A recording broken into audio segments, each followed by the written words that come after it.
Okay, back again. So I got at it this morning, and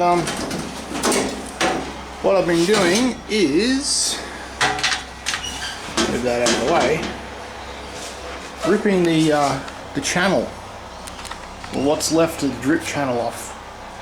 And I'll just show you what I was working with. So this is what it was. So it was sitting sort of up here, something like that. It looked really cool, but you can't work with stuff like that, especially when you want to seal a vehicle. So I'm paranoid about moisture here where I live. We get a lot of rain in the summer, so at the moment it's great weather, but yeah, tropics, living in the tropics, you gotta have a sealed vehicle. Anyway, so this was just all a bit crazy looking. I'll show you what I started off with. So this is sort of what I started off with, running along there.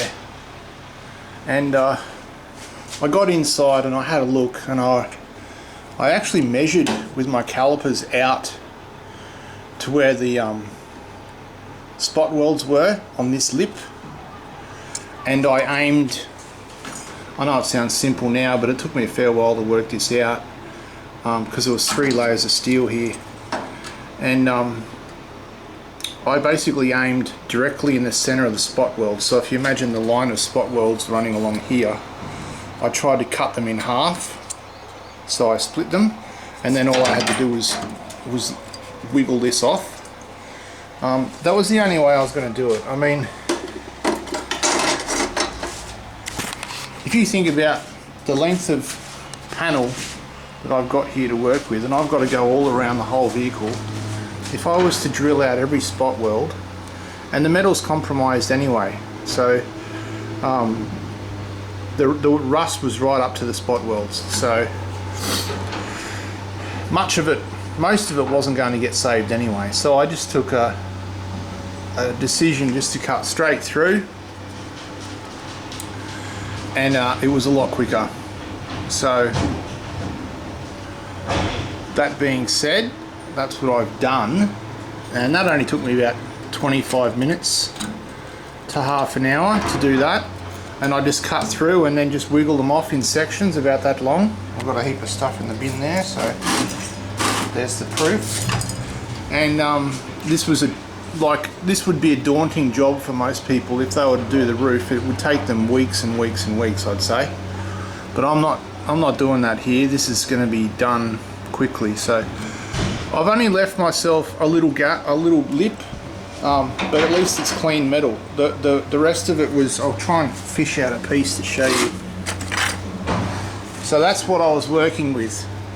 This nice straight bit here was this part, but most of it was rusted.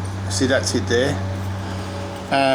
So I basically just cut straight through the spot and cut all of that away in one foul swoop.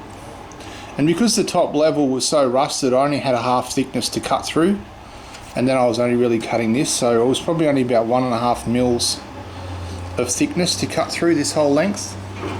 And with a really fast cut-off wheel on a grinder, it doesn't take long at all. So that's what I did.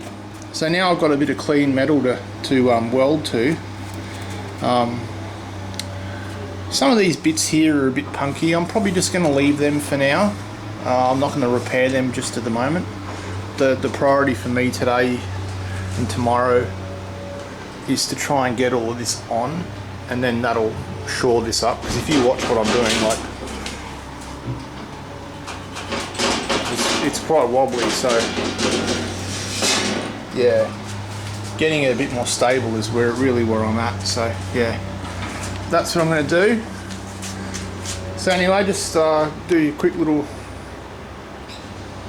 video there, and I'll bring you back when I've done something else.